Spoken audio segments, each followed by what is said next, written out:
పల్నాడులో అభివృద్ధిని కొత్త పుంతలు తొక్కించిన ఘనత తెలుగుదేశం ప్రభుత్వానిదేనని నర్సరావుపేట ఎంపీ రాయపాటి సాంబశివరావు అన్నారు. 7వ లోక్సభ ఎన్నికల బరిలో నిలిచిన రాయపాటి ఈసారి విజయం సాధిస్తే పల్నాడులో సాగునీటి సమస్యను పూర్తిగా పరిష్కరిస్తానని హామీ ఇస్తున్నారు. 5 ఏళ్లలో ఎంపీ నిధులతో పాటు ప్రభుత్వ రంగ సంస్థల సిఎస్ఆర్ నిధులను సక్రమంగా వినియోగించామని గుర్తు చేస్తున్నారు. ప్రజలు ఆదరిస్తే మరింత ఉత్సాహంతో పనిచేస్తానంటున్న రాయపాటితో ఈటీవీ ముఖాముఖి. సీనియర్ పార్లమెంటేరియన్ అంటే అందరికీ గుర్తించే పేరు రాయపాటి సాంబశివరావు. రాష్ట్ర రాజకీయాలపై సాంబశివరావు చెరగని ముద్ర వేశారు. ఆయన అడిగి మరిన్ని వివరాలు తెలుసుకుందాం. సార్, ఈసారి మీ గెలుపు అవకాశాలు ఎలా ఉన్నాయి? మీ గెలుపునకు దోహదపడే అంశాలేంటి? మేము చాలా కార్యక్రమాలు చేసామండి. ప్రజల మనలు పొందాం. ప్రజలకు కావాల్సినవి కూడా ఆల్మోస్ట్ చేశాను. ఇంకా చేయాల్సిన కొంచెం ఉందో అవి కూడా చేసేస్తాను అనే ఉద్దేశంతో ఇవాళ నర్సరావుపేట పార్లమెంట్ మళ్ళీ కంటెస్ట్ చేస్తున్నానండి. వాటర్ మెయిన్ ప్రాబ్లమ్ ఈజ్ అక్కడ డ్రింకింగ్ వాటర్, సాగునీరు, తాగునీరు, ఈ 2 ప్రాబ్లమ్స్ ఉన్నాయండి. దాన్ని కొంతవరకు నేను సార్ట్అవుట్ చేయడం జరిగిందండి. దాదాపు ఇప్పుడు మన ముఖ్యమంత్రి గారు 600 కోట్లతోటి ఇవ్వడం జరిగింది. గతంలో దాదాపుగా 1200 కోట్లతోటి వాటర్ గ్రిడ్ పెట్టానండి. దీనికి సెంట్రల్ గవర్నమెంట్ పంపించాం, వరల్డ్ బ్యాంక్ పంపించమని. వాళ్ళు ఏం చేసినా వరల్డ్ బ్యాంక్ పంపించకుండా 3 ఏళ్ళు ఆపారు. ఆపిన తర్వాత ముఖ్యమంత్రి గారిని అడిగితే సరే మనం బ్యాంకుల ద్వారా తీసుకొని మనమే చేద్దామని ఫస్ట్ ఫేజ్ కింద 600 crores రిలీజ్ చేశారు. ఈ ముఖ్యమంత్రి గారు ఏం చేశారంటే గోదావరి నీళ్లు కృష్ణలో కలిపి కృష్ణ నుంచి తీసుకుని వెళ్ళి అక్కడ నడికూడి దగ్గర, ఇది నకరికల దగ్గర అక్కడ పెద్ద ట్యాంకులు పెట్టి అక్కడి నుంచి లిఫ్ట్ చేసి మాచర్లకి, నాగార్జున సాగర్కి, అదేవిధంగా ఒంగోలుకు కూడా తీసుకెళ్ళడం జరుగుతుంది. రైట్స్ కెనాల్ కలుపుతడం జరుగుతుంది. తద్వారా ఆ ప్రాంతం అంతా కూడా ఈ సంవత్సరం చివరి నుంచి కూడా సాగునీరు అవకాశం జరుగుతుందని చెప్పి నేను భావిస్తున్నాను అండి. సిఎస్ఆర్ నిధులు 100 కోట్లు వెచ్చించారు పల్నాడు ప్రాంతానికి. ఇది ఎలా సాధ్యమైంది? 5 సంవత్సరాలు మాకు 25 కోట్లు వస్తుందండి. 25 కోట్లకు అలవా దానికి అడిషనల్గా దాదాపు 30 కోట్లు నేను సిఎస్ఆర్ ఫండ్ తీసుకొచ్చానండి. చిల్లూరుపేటలో 4 కోట్లు ఇచ్చి వాటర్ గ్రిడ్ పెట్టామండి. అదేవిధంగా వినుకొండకి 3 కోట్లతో ఇచ్చాను. అది కూడా సిఎస్ఆర్ ఫండ్స్. అది కూడా వినుకొండ టౌన్ రూరల్ మండలం కూడా కవర్ అవుతుంది. పల్నాడు ప్రాంతంలో మోస్ట్ బ్యాక్వర్డ్ ఏరియా బొల్లాపల్లి మండలం. బొల్లాపల్లి మండలాన్ని ఇండివిజువల్గా మేము వాటర్ ప్లాంట్ పెడతాం. ఎందుకంటే ఆ ఊళ్ళన్నీ కూడా ఇసిరేసి ఉంటాయి. ఒకటి 30 కిలోమీటర్లు 20 కిలోమీటర్ల దూరంలో ఉంటాయి. అందువల్ల ఈ గ్రిడ్ అక్కడ ఎఫెక్టివ్ పనిచేయదని చెప్పి ఇండివిజువల్ వాటర్ ప్లాంట్లు పెడుతున్నారంటే అక్కడ కూడా గురిజాల పిడుగురాళ్ళ గురిజాలది central street lighting, solar lighting కూడా శాంక్షన్ చేయించాను 2,50,00,000కి.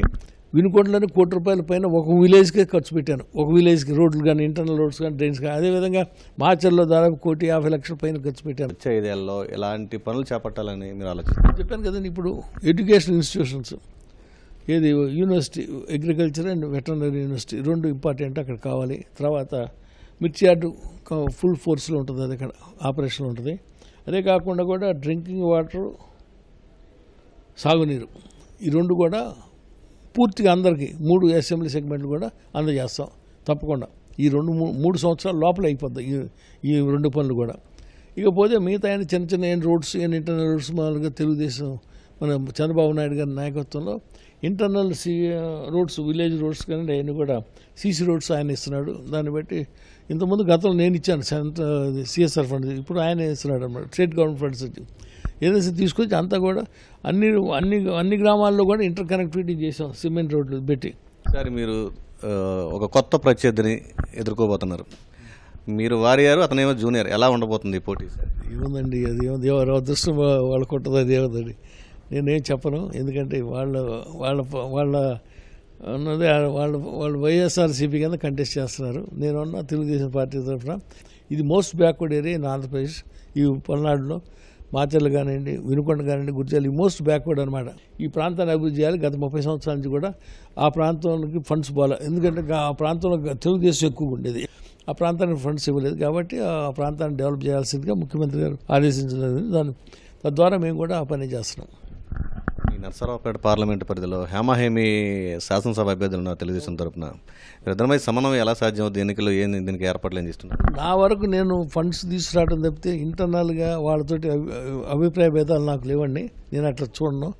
నా వరకు నేను ఏంటంటే నా పని నేను చేసుకెళ్ళిపోతూ ఉంటాను, వాళ్ళ పని వాళ్ళు చేసుకుంటారు. వాళ్ళకి అవసరం వచ్చినప్పుడు నన్ను అడుగుతారు, నేను ఆ ఫండ్స్ వాళ్ళకి ఇవ్వడం జరుగుతుంది. అంతేగాని ఇంటర్నల్గా వాళ్ళ మధ్యలో నేను వెళ్ళి ఇంటర్ఫియర్ కావటం అనేది ఉండదు. అంతా ముఖ్యులు, మాకు అందరూ కూడా ముఖ్యులే, అది బాగా ఫ్రెండ్సే వాళ్ళంతా కూడా. కాస్త ముందు పోటీ చేస్తానని తర్వాత తప్పుకుంటానని కాస్త గందరగోళం పరిస్థితి కమ్యూనికేషన్ గ్యాప్ అనుకోవచ్చు. అంటే నేను మా అబ్బాయి సీట్ కావాలని అడిగాడు, ఆయన సీటు కోసం నేను తప్పుకోవడానికి ప్రయత్నం చేసిన మాట వాస్తవమే. ఎందుకంటే పరిస్థితుల్లో మరి మా అబ్బాయి రంగారావు ఏం అడిగాడంటే సత్యనపల్లి సీట్ అడిగాడు. అక్కడ కొన్ని పరిస్థితుల వలన స్పీకర్ గారు అక్కడ ఉండటం వలన సీఎం గారు అక్కడ అడ్జస్ట్ చేయలేకపోయాడు. తర్వాత ఇక నేను ఫీల్డ్లో రావాల్సి, లేకపోతే నేను వచ్చేవాడిని కాదు. ఫైనల్గా పల్నాడు ప్రజలకు ఏ విధంగా భరోసా ఇవ్వబోతున్నారు ఓటు అడిగే ముందు? మేము ఆ ప్రాంతం అభివృద్ధి చేస్తాను తప్పకుండా, గతంలో కూడా చేశాను, అంతకన్నా మిన్నగా నేను చేస్తాను. ఆ ప్రాంతాన్ని తీసుకొచ్చి సస్యశ్యామలం చేస్తాం. గుంటూరు పార్లమెంట్లో నేనే ఇక్కడ డెవలప్ చేసింది. గుంటూరు పార్లమెంట్ అంటే మోస్ట్ అడ్వాన్స్డ్ ఇన్ ఇండియాలోనే. ఇప్పుడు ఎక్కడ రైల్వే డివిజన్, రెండో డివిజన్ అనేది ఎక్కడ లేదు భారతదేశంలో, 30 కిలోమీటర్ల దూరంలో. అట్లాంటిది డివిజన్ ఇక్కడ తీసుకొచ్చి పెట్టాను. రైల్వే స్టేషన్ ఇంప్రూవ్ చేశాను. ఇవన్నీ కూడా గుంటూరు టు నడిగుడి డబ్లింగ్ ఎలక్ట్రిఫికేషన్ అవి కూడా చేపిస్తున్నాను. అదేవిధంగా అది కూడా ఎలక్ట్రిఫికేషన్ జరుగుతుంది, అయిపోవచ్చింది. ఇది రాయపాటి సాంబశివరావు అంతరంగం. మొత్తం మీద దుర్భిక్ష పల్నాడు ప్రాంతాన్ని సుభిక్షంగా మార్చేందుకు, సస్యశ్యామలంగా మార్చేందుకు వచ్చే 5 ఏళ్లలో సాయశక్తులా కృషి చేస్తానని హామీ ఇస్తున్నారు. కెమెరామెన్ కేశవ్తో సూర్యారావు, ఈటీవీ న్యూస్, గుంటూరు.